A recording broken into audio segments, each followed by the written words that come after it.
Hello, welcome to my June reviews. Every month I look back at everything that I consumed, whether that be books, movies, TV shows, theatre, etc. and I talk about whether or not I enjoyed it. And usually, to be fair, I have. But every so often something slips in that I didn't enjoy as much and I talk about it all. Now June's an interesting one because I was away for quite a lot of it.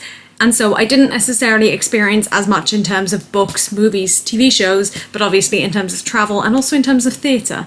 There's a few things that slipped in because when I got back from my trip, my parents came over to London and we went to see some things. So let's talk through it. I've just got one movie which we watched all together on holiday called The Other Berlin Girl. I did really enjoy this. I think it was, oh my camera's gonna die, great start. Take two. So I did really enjoy The Other Berlin Girl. I thought it was very interesting because I don't know much about it at all. Like, about the story. I haven't even seen Six. And I've often heard The Other Berlin Girl as a reference. Well, often is a stretch, but I've heard it a couple of times and I never really understood what it meant. And this did explain it more. I liked the stories, I liked the actors, I liked the way it was filmed. We did try to Google afterwards how much of it was factual and it wasn't a lot. It looks as though a lot of liberties were taken, which, I mean, it made for a good movie, but I like my historical fictions to be as accurate. And this wasn't even fiction necessarily, it was based on a true story. Like, I like them to be as factual as possible. But as a movie on its own, I enjoyed it. Next, I have two TV shows. Number one, we actually started in May, but I forgot to mention it, and I can't remember if we finished it in June or only in July,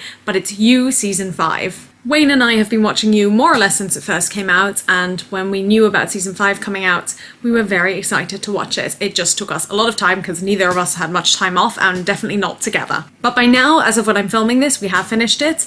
I don't know if we finished it in June. I don't think so, but I did enjoy it. There was some twists that I wasn't expecting and neither was Wayne, and Wayne's always great at guessing twists. And yeah, it was just really, really interesting and an interesting way to conclude it. And then another one that we actually finished in July but watched most of in June is Taskmaster. I think it's season 19, whatever the most recent season is. I love Taskmaster anyway, I've enjoyed every series, but certainly there are some series where there's like one or two people you don't enjoy watching as much, or they're too competitive, or they don't get along as well. And in this season, I loved everyone. I loved their characters and I also loved the way they sort of supported each other and just the way they got along and the way they did the tasks. Like, it was just a really fun, cozy, enjoyable season. So, enjoyed that. I only read 2 books in June, definitely a bit less than the last few months, but again, I was on holiday, and also the first book of the month I think took me about 2.5-3 weeks to read, and it was a slog. It was called Inglorious Empire by Shashi Tharoor,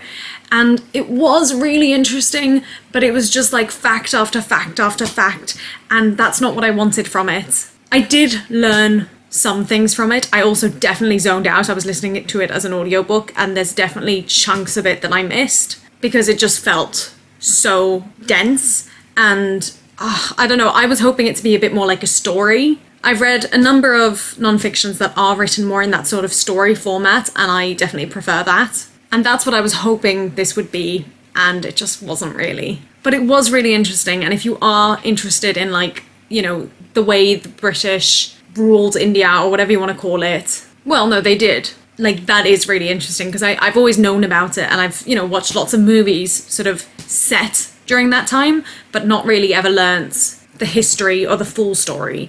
And I still don't feel like I have the full story at all, but it's definitely given me more of an idea and also like of what they actually did. And then I got a physical book, which actually, oh, I do have it. Hang on. Oh, that makes me so happy. It is a slightly battered copy. That's not my fault, I promise. It is The Nightingale by Kristen Hanna. I'm so excited that I have a physical copy of it. That makes me really happy.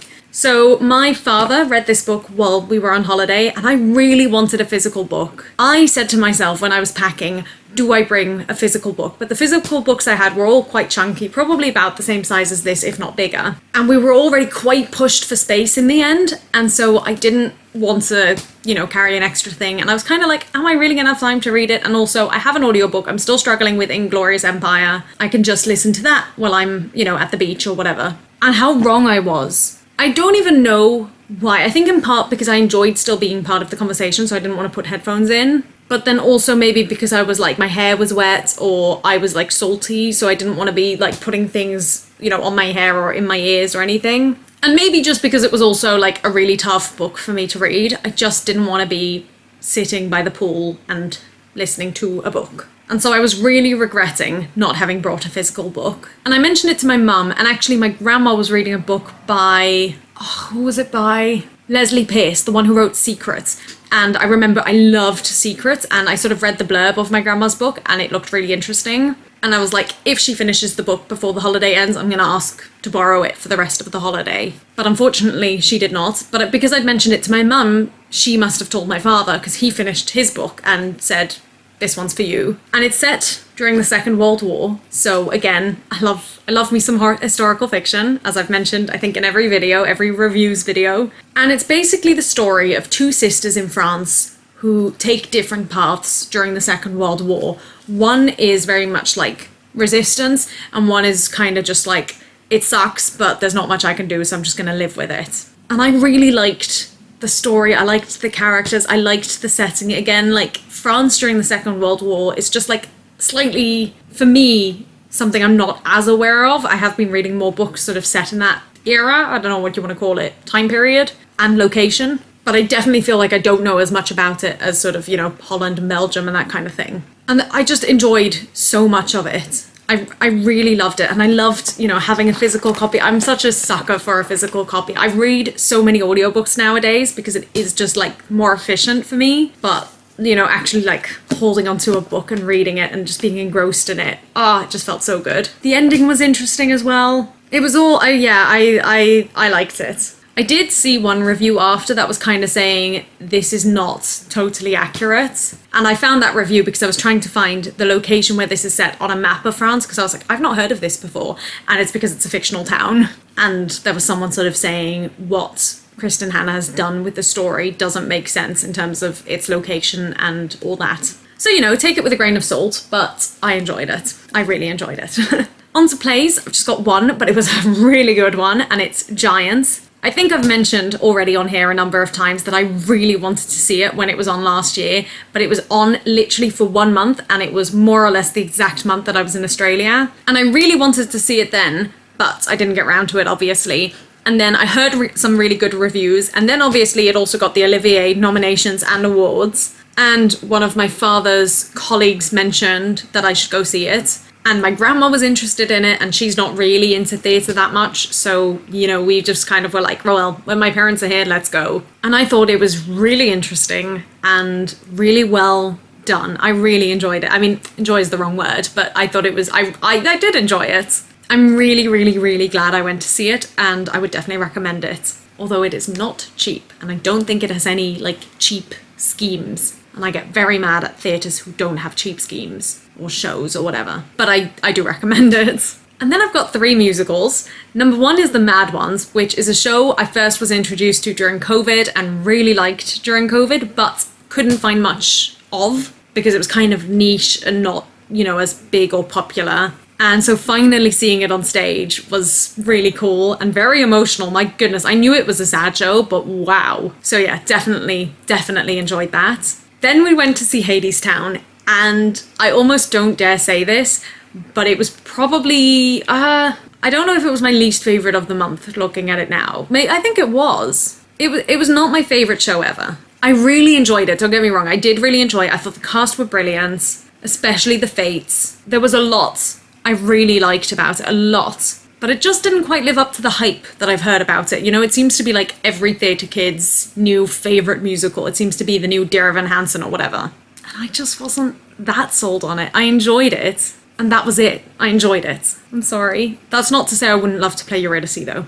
I think that would be a very fun role to play. And then finally, kind of on a whim, we went to see Just for One Day because my father wasn't meant to be in London and ended up staying longer. And I really enjoyed the show. It was fun, it was funny, which I wasn't expecting. I thought it would be more emotional, and it did have some like emotional moments, but I thought it was going to be quite emotional throughout, and actually it was mostly funny. Again, the vocals were incredible. The show was interesting. I like learning about things. I love learning about history. I feel funny calling it history. It doesn't feel like it was that long ago. But you know what I mean? Like, things that have happened. Like, I think even if something was reflecting, 9/11, well, Come From Away, for example, or even like 2005 maybe, like I would still find that interesting in terms of like reflecting upon that time. I feel sick saying that. But anyway, I really enjoyed it, and I would definitely recommend it if you're looking for something a bit more fun and like, where you'll know the songs and a little bit less musical theatre than like your typical musical theatre, although more musical theatre than like not, than a regular concert or something. I don't know. I thought it was really well done. I really enjoyed it. Then for food, I've just got one, and it's called Mildred's. It's a restaurant. I think I've spoken about it in my favourites before because I just really enjoy it. It's a vegan restaurant. I didn't realise it was a chain. I thought there was only the one. But they basically have loads of different food styles. I mean, like one dish from every food style, genre, cuisine. And I really liked my dish. I tried everyone else's and I really enjoyed theirs.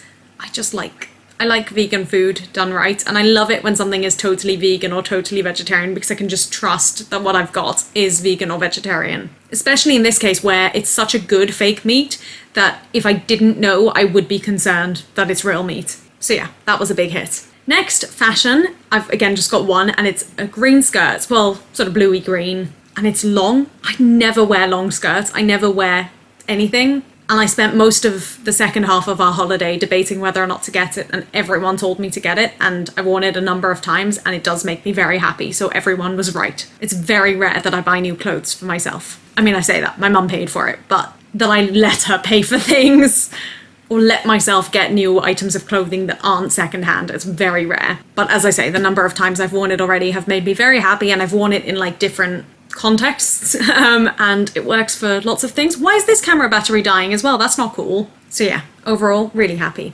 Okay, we're back. I've only got one item left and then my song of the month, so like we're really close to the end now. The next topic is travel, and the one item I have on it is the Mitsis Norida Hotel in Kos. This is where we stayed for a luxurious 5-star experience. I don't actually know if it was a 5-star hotel, but I kind of feel like it must have been. It's an all-inclusive. It was so just perfect. The staff were lovely, so lovely. It's amazing when I compare it to where I worked in Greece, which was theoretically, I think, also a 5-star hotel. A world of difference. Staff were friendly, food was good, drinks were good, rooms were good, everything. I mean, it was so luxurious. It was so lovely. Funnily enough, the one thing I think that was lacking maybe a little was the entertainment. But aside from that, it was, I have no idea how much it costs, and I'm sure it's not cheap, but if you have the money and you're looking for that sort of beach resort kind of holiday, all-inclusive, I would absolutely recommend it. And then my song of the month is like what's it called? Not the camp song, but the song that was part of the hotel, like the theme song, if you will. And it was a song called Sunshine for Me, Sunshine for You. I actually don't know if that's what it's called, but that's what I remember from it. Sunshine for me, sunshine for you. Sun is shining, everybody feels alright. I don't know if it's a real song or if they created it themselves, but we heard it a lot. So that's my song of the month. That's all from me this month. Let me know what you've enjoyed, if you've seen any of these things or read or whatever. And I will see you all very soon in the next video. I actually think the next video from this, after this, might be my trip to either Italy or Greece. So enjoy that, and I'll see you all very soon. Bye!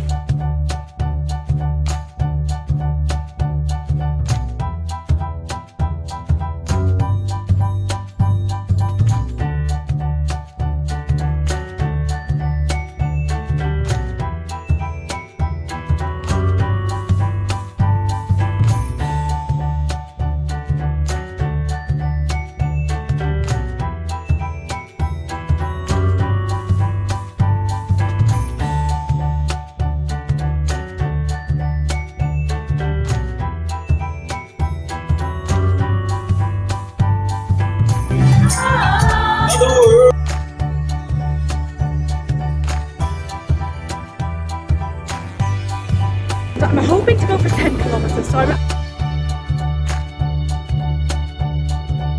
I'm struggling.